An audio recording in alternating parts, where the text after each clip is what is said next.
Good evening, everyone. My name is David Gregg. I'm also on the committee. I've been a member of the Society for a few years now. Been away for a few months last year and hopefully back on deck a bit more this year. So tonight I've put together a presentation on Venus. We would have all been seeing Venus nice and bright out in the western evening sky. Who's seen it in recent weeks? Yep. So it's a bit of a shame tonight, of course, with the weather. I was hoping that we'd have the telescope set up on the deck so that we could all look at Venus. And although it looks like a big bright star in the sky, of course, when you look at it through a telescope, it actually has phases just like the moon. And at the moment, it is in a crescent type phase. But with the technology that we've got, we can cheat and have a look at it tonight. Now, by the way, if you've got any questions while I'm talking, please feel free to jump in, interject and ask away. That's not a problem. Trying to make it a bit more interactive. So first of all, Venus, the name. Does anyone know where the name comes from, what Venus means? Yes? It comes from the Roman goddess of beauty. Goddess of? Beauty, something like that. Yeah, it is the goddess of love and beauty. Yeah. That's what you're saying, wasn't it? Yes. And so which rock out from the sun are we talking about here for Venus? Number 2. So it's the second one out. We've got Mercury, Venus, and then Earth. So Venus is orbiting around the sun within our orbit. And how many moons has Venus got? Does anyone know? Yes? None. So Venus has no moons. Now, it was interesting in the video that we watched before, talking about the interesting rotation of Venus. And the suggestion that maybe Venus was hit is one possible theory. And I thought, well, that was interesting since it doesn't have a moon that could be tied up with that whole scenario of being impacted. And of course, as mentioned in that other video, that it does rotate in retrograde. So how does Venus compare to the Earth in size? The Earth is 12,756 kilometres in diameter. By comparison, Venus is 12,104 kilometres, so it's only slightly smaller than the Earth. By comparison, Mars is a lot smaller. Now, the current distance to Venus, and as I say, it was a real shame that we couldn't go out and look at it tonight, because what I wanted to do was for us to be able to visualise it in the sky, look at it. But the problem is that when we look at it in the sky, we've got no reference point, have we? So I'm going to show you that in just a moment. Now, Venus is coming around the Sun. It's actually coming towards us at the moment. And it's currently 0.447 AU. Pretty meaningless, isn't it, really, when we talk about AU, because it's not a unit that we're typically familiar with in distance. So, does anyone know what 1 AU is in distance? Yes? It's the average distance between the Earth and the Sun. More precisely, 150 kilometers. Excellent. Million kilometers. Excellent. Very good. That's right. So just under 150 million kilometres. We want to be exact. It's 149,597,870 kilometres. So 1 AU, and as I say, it's currently 0.447 AU away, so it's approximately half that distance. So 0.447 AU, we multiply that by the approximately 150 million kilometres. It is currently 66.8 million kilometres away. So that's as of today's date, February the 14th, and its apparent magnitude, which is a measure of its brightness, is minus 4.62. Now that number, the greater the negative number, the brighter the object in the sky. So on March 25th, when it's at its closest to the Earth, its apparent magnitude will be minus 4.4. So not as bright, but it's a lot closer. And we're going to again take a look at that visually as to what's going on with the brightness and its position in relation to us. So some more information about Venus. Closest distance between the Earth and Venus is 41 million kilometres.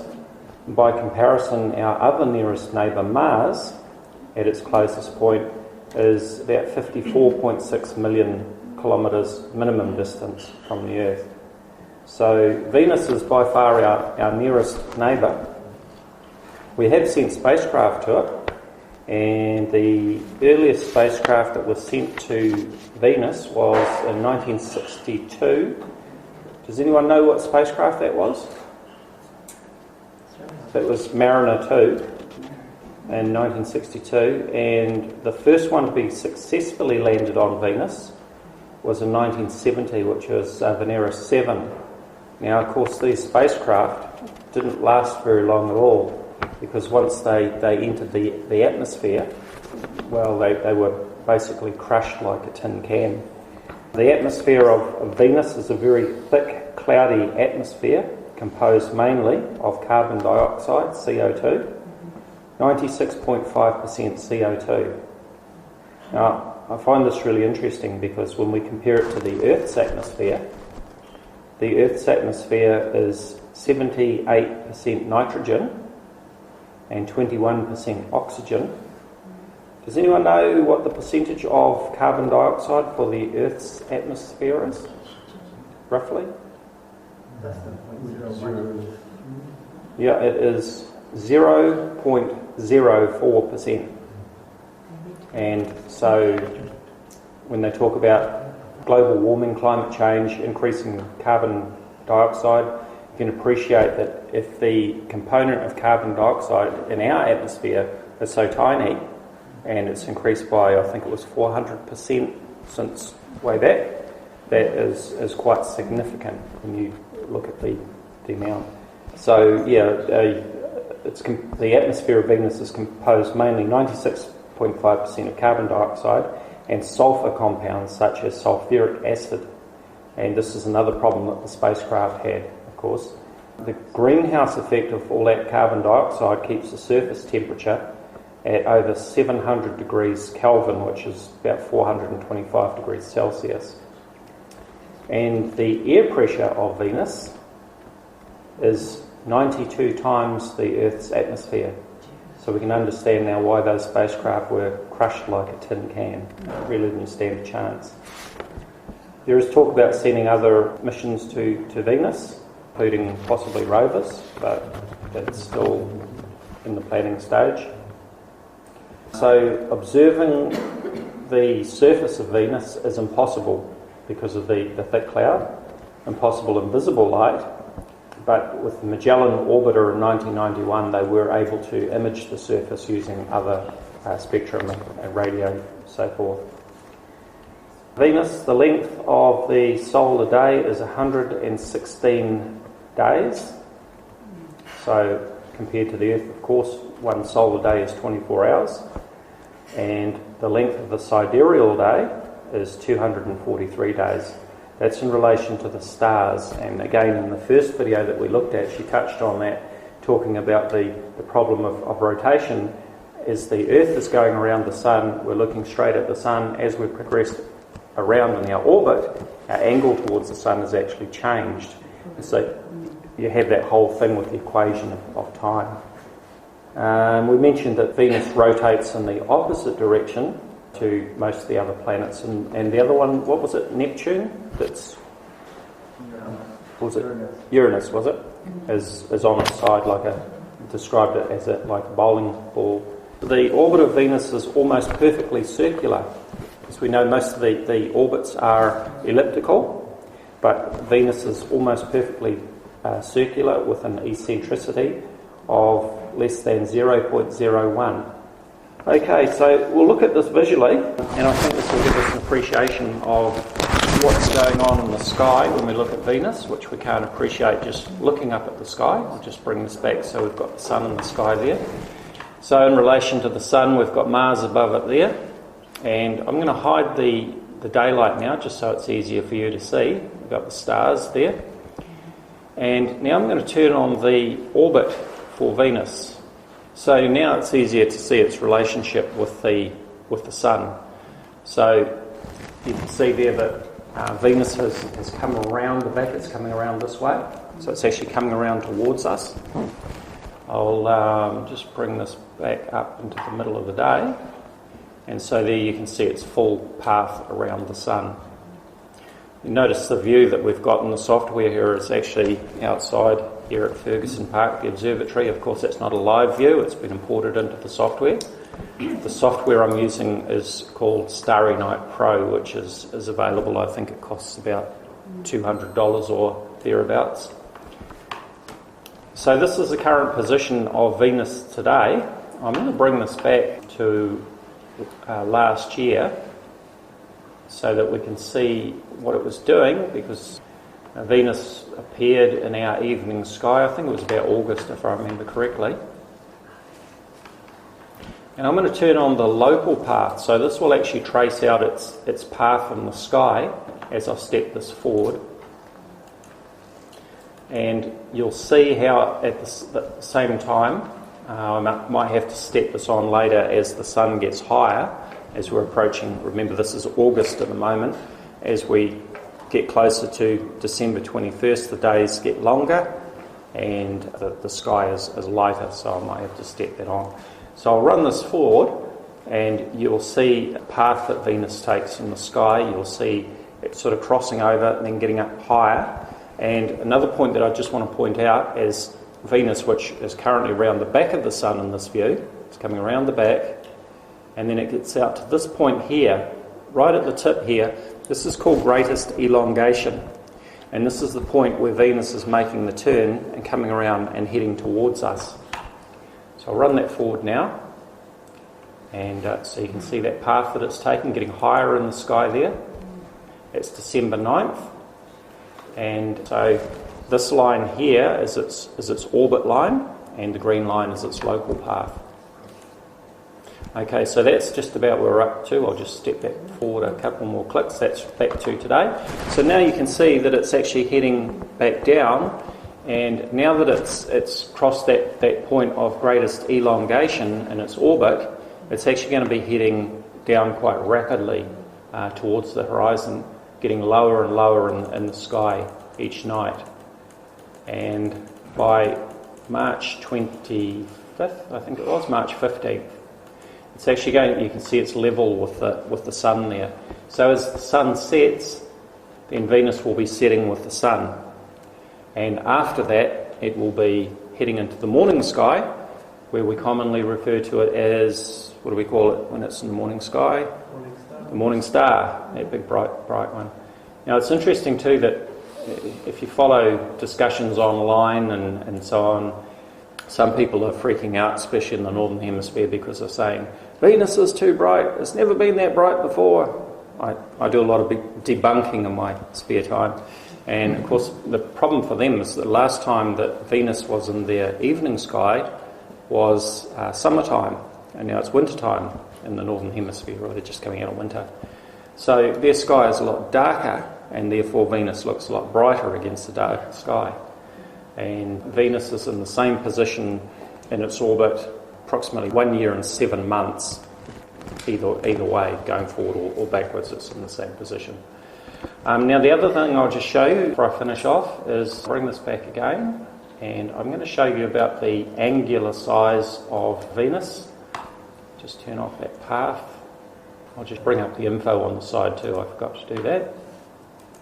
On the left hand side here you can see all the data about distance from the observer to Venus. Remember, I've just stepped this back to September 15 here. Distance to the sun. Got the radius, the apparent magnitude or the brightness there, got the orbit size, the angular size, which we're going to look at, and you've got the mass, which I meant to mention as well. The mass is 0.81 Earth masses, and you've got the data there about the length of the sidereal day, the solar day, and length of the year, which is 224 days it takes to go around the sun. So I'm going to zoom in on Venus. Now that's what Venus would look like if it didn't have all the cloud on it. So I'll just turn on the other model for it. Where are we? So there it is, shrouded in clouds, and you can see it's actually got a phase there. It's got some shadow on it, and I'm going to turn on a field of view marker, which I set up just before. That is the current angular size. So in other words, if you're measuring the angle across out that way, across your field of view, that is the current angular size of Venus at the moment in the sky. So back on September 15, when it was further away, that's how much smaller it was. Now, I've brought this up to give you a reference point, okay? So as I step this forward, it's on days again. I'm going to run this forward, and you can see how the phase changes and how it gets closer to us, okay? So its brightness is actually a combination of factors of the distance and the phase, the angle to the sun, our viewing angle, the amount of illumination that we're seeing. So even when it's at its closest point, it's not actually at its brightest. So it's going to be at its closest point on March 25th. So I'll take that up to March 25th. And I think that's the horizon that we're seeing there, so I'll just turn off the horizon. And so you can see the comparison there. So remember that the yellow circle is its size at the moment. You can see that there's just a little bit of sunlight on it. It's catching at the top there. So going back to right now, if we'd had the telescope out on the deck, then that is the view, the phase that we would have seen tonight. So maybe we'll have better luck next time. So once again, there it is in its orbit around the sun. Just bring that back so you can see the sun. That's where Venus is in the sky at the moment. So hopefully that's allowed you to visualise what's going on with Venus, just instead of it being a bright point of light in the sky with no reference point. Are there any questions? How long was the transit across the sun? How long did it take? That was back in 2012. I can't remember. I do recall it was a number of hours. Do you remember, Stuart, how long that was? We set up... How long did the transit of Venus take across the sun? I'll tell you what I'll do. We've got the technology right now. I can set the date and I can check. So that's what it's all about. So it was in the daytime that we set up. It was on the 6th of June. This is my time machine. I can go anywhere in the universe, any date and time. See, I've still got the daylight turned off, that's why you're seeing the stars. So I'm going to zoom in on the sun. You can see Venus there. So it looks like it's just making contact around about 11:13 a.m. And you said you were leaving at 4:30, so... Yeah. Notice how it seems to be rotating. This is called field rotation.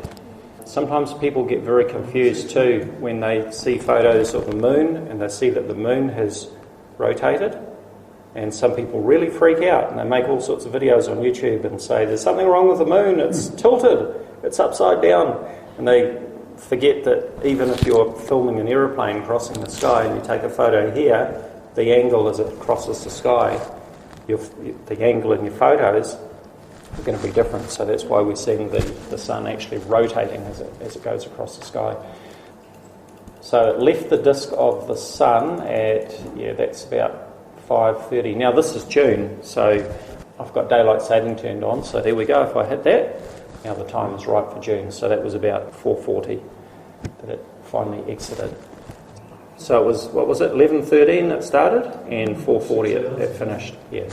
So that was quite a special event with the transit, and not something that we'll see again. I can't remember what date the next transit was, but it's sometime. So each transit, is it the same journey across the? No. Yeah, different, and they're in pairs as well. There was actually another transit, I think it was in 2004, if I remember correctly, and that wasn't visible from New Zealand. They saw that from the United States. So we've had the pair 2004 and 2012, and the next one is not for a long time now. Well, that was what Captain Cook would figure out as the attempts to transit Venus, isn't it? Yeah. Albert?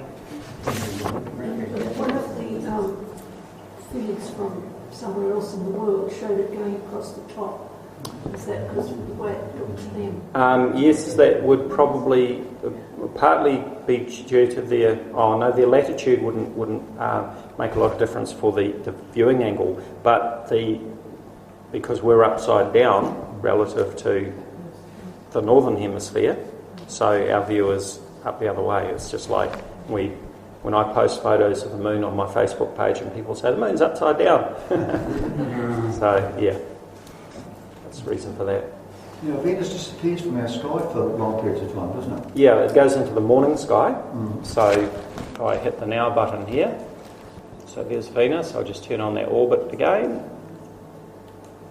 and bring that back into I'll just bring the sun up there so you can see Venus relative to the sun. So if I run this forward, so you can see that that's just about level with the sun there. I said about the 15th. So after that point, it's heading into the morning sky.